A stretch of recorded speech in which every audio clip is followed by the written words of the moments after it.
How's it going, guys? Josh here, back in the studio once again to continue our video series on how to get prepped for a 24-hour MilSim game. Now, in this one, as you can see in front of me, I have, well, all of my camping stuff, and that is exactly what we're going to be covering in this episode. But I have a lot of topics to cover, so I'm going to try to keep it pretty short and sweet on the bulletin points to give you guys exactly what you gotta know. Now, once again, I do want to preface that most of the gear and the options that I'm taking are going to be very mission specific / dependent on the AO that I'm sleeping at. And some of my systems, while they are pretty basic, do change depending upon what weather and what type of event I'm going to. So keep that in mind when you're doing your own loadouts, that it's going to be very dependent for you upon what you need to do. So keep that in mind for the video.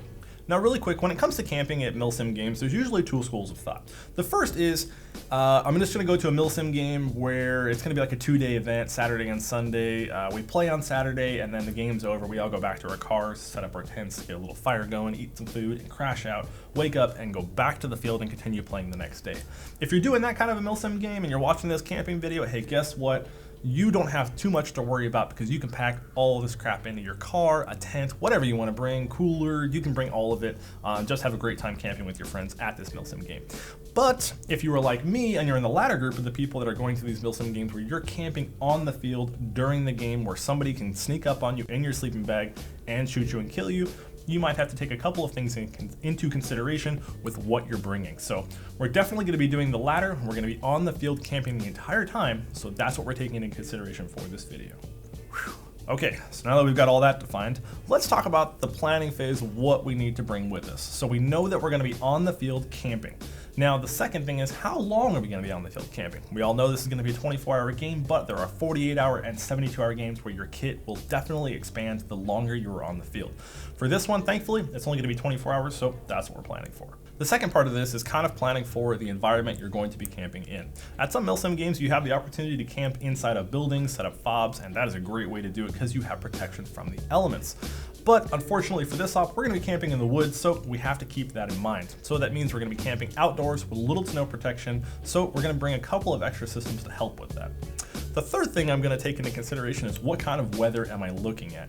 And unfortunately for this weekend, we've got a call for rain, and it's going to be quite cold with a temperature of around 50 degrees during the day and 30 degrees at nighttime. So definitely taking some things into consideration with getting a very nice sleeping bag and a good bivvy to get me out of the rain. Now, the next question I'm usually going to ask myself once I've set all my parameters up is kind of a big one, and that is, do I have to ruck all of my stuff in? And what I mean is, do I have to carry all of this on my back to the AO or forward operating base to get it all set up? If the answer to that question is yes, I will definitely choose a bit of things differently. I may not take a sleeping pad, or I may take a smaller one. Sleeping bag is going to get shrink down a little bit. I'm going to take a little bit of less stuff just to make sure I can accommodate all of those things in my pack. Fortunately for this game, I have the option to kind of get my gear taken out there for me because we're going to be in an admin vehicle helping out a little bit. So I don't have to worry too much about taking my gear out. So I've made a couple of luxury additions to my loaded, if you will. And I definitely think that if you can afford a couple of luxury items and you're willing to carry the extra weight, some of them can be just make your field time much better. So once you've decided whether or not, hey, do you have to carry all this stuff or not, you can kind of start planning around the basics of your system. For me personally, my basics of the system rely on a 3-part system that I think is just probably the best way to do it in terms of MilSim camping and honestly camping out in the real world as well. Now, the basics of the sleeping system it's kind of a few parts, but here's how it works. You have a bivvy, a tarp, and a sleeping bag. Additionally, you're going to have some tie downs and some paracord. That's the basics of my entire sleeping system. Everything else from there is kind of an addendum / a luxury comfort item. Now, let's break into these pieces individually so I can explain to you what their purpose is and how I use them. Now, I want to start with what I feel is probably the most essential part of this system, and that is the bivouac, or bivvy for short. The bivvy is basically a one-person tent that is going to protect you from the elements, bugs, and in general takes a very small form factor and is very quick and easy to set up. This one I have here is an outdoor research one, and I absolutely adore it. It's probably one of the best purchases recently that I have made. And this thing is completely waterproof, it's completely bug proof, it's got a bug net, and you're thinking like, bugs, it's not a big deal. Well, I'll tell you what, if you're camping down in any of the southern states, bugs are a big deal.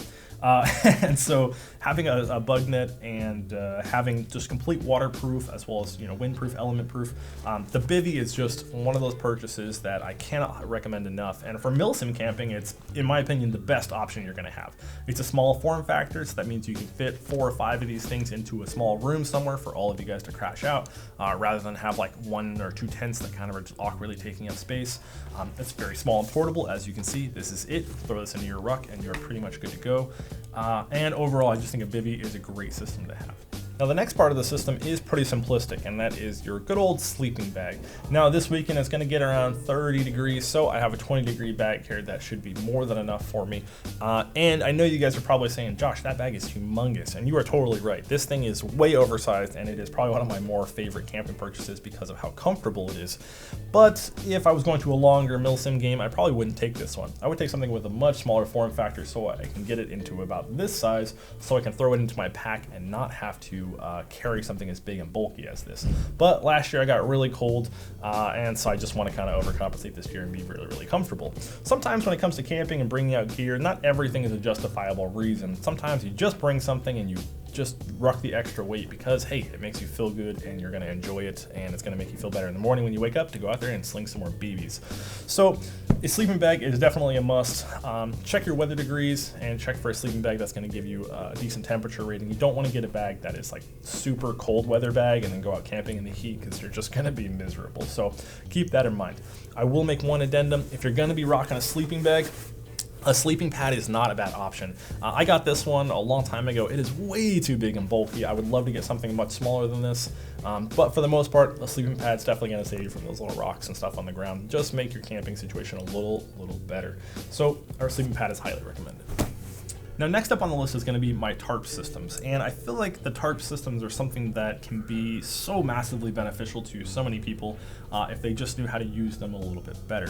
Now, your basic tarps can be used for a multitude of things, but for the most part, I have a smaller tarp system that I'm taking. This is going to line the ground because it's going to be wet and raining, and I just want to try to keep things clean as possibly as I can and keep the water out of my system. And I have a much larger tarp, and this tarp is kind of to help create sort of A-frames or lean-to systems. I'll show you guys some pictures of that. And these are basically just to create really quick enclosures that can allow you some shelter from the elements, such as rain, which is going to be doing this weekend, and in general just give you a little bit of personal space, or the ability to kind of just have a little enclosure where you're not worried about the elements affecting you too much. Nothing sucks worse than trying to eat meals or cook something and it's just pouring rain. You don't have anywhere to like get under. So tarp system is really good. Now I do want to make 2 or 3 big points with the tarps.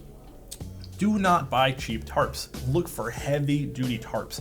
The 2 things that have happened to me that I will try to save you, some time for yourself is, if you buy a cheap tarp, here's kind of what's going to happen.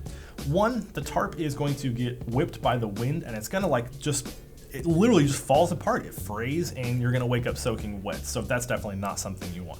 Or it's going to rip out the eyelets that are basically connecting to your tie downs. Now, I do want to make a quick point about the tie downs. Invest in some good stakes that go into the ground. Your ground stakes are holding the tarp system in place. And if these are coming out of the ground, you're going to wake up, wet, and the wind is going to be whipping over you. So I would recommend getting some good stakes. The second part of the tarp system, and this pretty much relies heavily with these tarps, is the use of paracord. I pretty much always have about 100 yards of paracord with me when I'm camping, and that's to string things up, tie things down. If a piece of gear breaks, I can fix it. But for the most part, use the paracord with these tarps to create these enclosures for yourself. Pair that with some good ground stakes to really make sure it stays in there so that wind isn't whipping up and ripping your tarps away. Spend a little extra cash, get some heavy duty ones, and you guys will be having a great, fun, dry time. One of the really cool things about tarps as well is you can easily string these up between a couple of vehicles and just create a really nice area to sit under some shade. And I can't tell you how awesome some shade would be at some of those airsoft games when it's really, really hot outside. So bring some tarp systems and invest in it because it's definitely worthwhile. Now that's pretty much the basics of my sleeping system for camping out a 24-hour game. Now, when it comes to camping, there's a ton of other things to take into consideration, whether it be like food, or you can have a headlamp for nighttime, chem sticks. There's just a ton of stuff that you can take with you that are very, very beneficial. And I don't want to kind of like break into too much of the camping side of things because there's a million and one ways to do things. But if you guys want to see more tips and tricks on like that kind of stuff, I can talk to you guys about jet boils and all that. But for the most part, this is kind of just, hey, this is your camping system. This is going to keep you dry, give you a place to sleep where you're not going to freeze to death. So one of the other things that you guys probably noticed is I have some camo netting here on the table. I have no idea why I'm bringing this with me. I literally just throw it over my bivvy so when people are taking pictures of the campsites, it doesn't look like 100 recreational campers out there, but no one else brings it, so it really doesn't make any sense. But there it is. It looks cool, so there you go. But yeah, that's pretty much going to do it for the sleeping systems that I have. If you guys have questions, I'm sure you do, please ask those below, and I'll try to get back to those as soon as I can. And stay tuned, because we have some really cool stuff coming up. I got an SVD that is totally custom DMR'd out. Designated marksman rifled out. That doesn't make sense. But it's a custom DMR, and it looks really awesome. I can't wait to go over that for you guys. So yeah, stay tuned to the channel. And if you guys like content like this, make sure to leave a like and get those questions in, guys. My name is Josh, and I will catch you on the next one.